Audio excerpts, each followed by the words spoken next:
This is part C of this video, which takes us right up to the onset of the Reformation in the 1500s. I'm looking forward to seeing you in those videos. And as this author pointed out, through all that, over a period of time, God's ministry of healing had been stood on its head. That's the way he puts it. Life and death were transposed. That's what religion does. That's what religion does even in the Protestant version of the church. I've seen that over and over. They call evil good and good evil and so forth, and the Bible warns about that. Again, this took place over about 1,000 years, just before the Reformation, and that's part of the reason for the Reformation. All these idiotic doctrines and practices and immorality in the church led many people to rebel against Roman Catholicism, and that's when Protestantism was born. But Protestantism carried many of those heresies and false doctrines right over into the Protestant version of the church. And John Calvin was one of the main reformers, and he pushed that. And John Calvin has had more influence on the Protestant version of the church over 500 years since his day than any other human being. And I have books about Calvinism on the website you'll see at the bottom of the screen, so you'll want to check that out. The enormous change from everybody can play to only a few can play, and even that was very limited. That was carried over again into the Protestant version of the churches. There were a few exceptions. Some of the monks became famous, and they would pray for the sick, and they would get healed, some of them. And also, they developed a belief and practice that certain saints, or certain people who'd been dead for a long time, they call them saints, had healing power, and so they would build shrines to them. And so people would go to those shrines wherever they were located from their town to go to the shrines and stay there for a while and pray for healing, and some of them got healed. But again, it's the prayer of faith that saves the sick, not shrines or so forth. So it got farther and farther away from the biblical establishment of how you pray for the sick, and that you pray for the sick, and so forth. Some of them got down to where all they would do was like make the sign of the cross over the sick person, and some of them would get healed. But once again, it's the prayer of faith that saves the sick, and not rituals, not outward rituals. So, when people get desperate, they're going to believe God. So no matter what you do, if you're anointed with oil or whatever, it's the prayer of faith that does it. It's the person's faith and the minister's faith that does it, not outward rituals. So the pilgrimages to these shrines was about the only thing left to the common people who were sick. I mean, when they were desperate, they couldn't get prayed for or anointed in the church, so they would go to these shrines. And that would relieve the bishops and so forth of any responsibility in case people didn't get healed. If they didn't pray over them, it wasn't their fault. So by the time of the Reformation in the 1500s to 16th century, that was all they had left. And most of the Protestant leaders, John Calvin and others, were greatly opposed to these shrines because they were idols. They saw that as a practice of idolatry. You're worshiping a sign or worshiping a saint, the shrine that the shrine represents.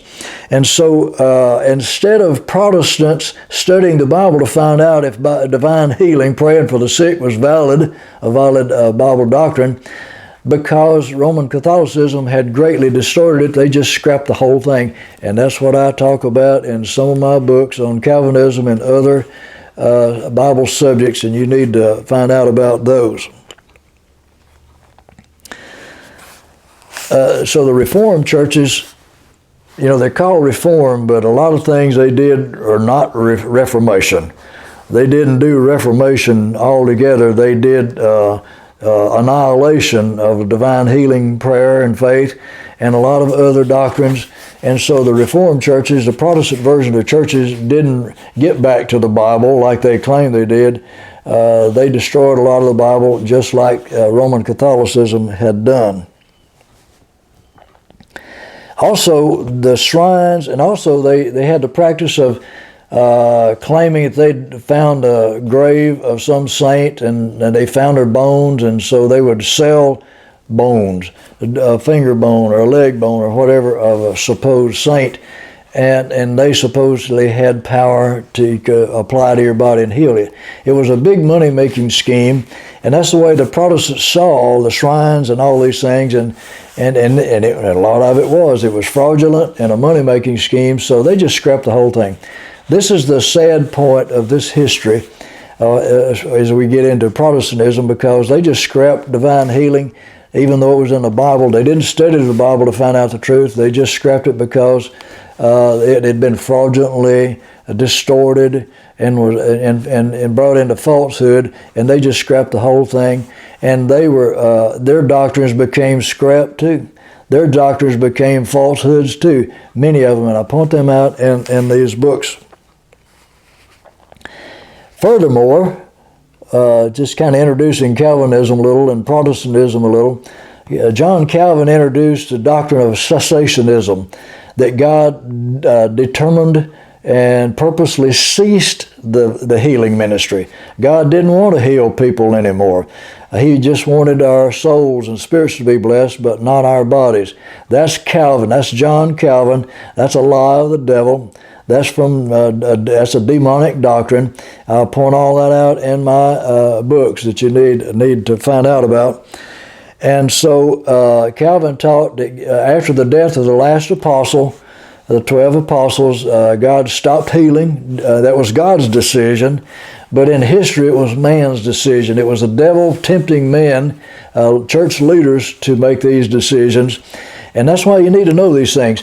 You need to know this church history so that you can get back to the Bible and find out what God really wants, and scrap all that false doctrines that you've gotten through Roman Catholicism and Protestantism, whatever ism it is, and get back to the Bible, because that's where the power is. And again, this happened over a period of time, but it exists to this day. I encountered that opposition to divine healing in a denominational church I was in the 1970s. And of course, through my studies, as God led me over the years and writing these books on Calvinism and so forth, I found out where that came from.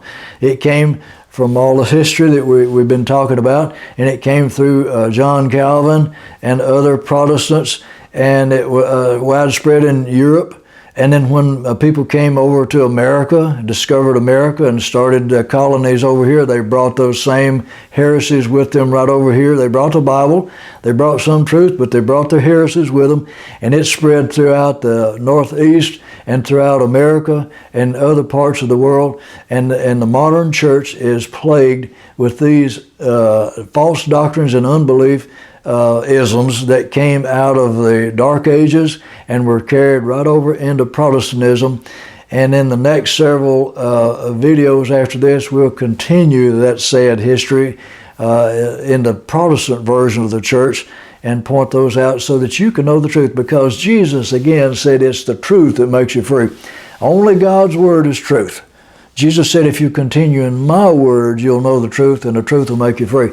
So that's why we're finding out this portion of church history, to separate lies from the truth, because it's only the truth that makes you free.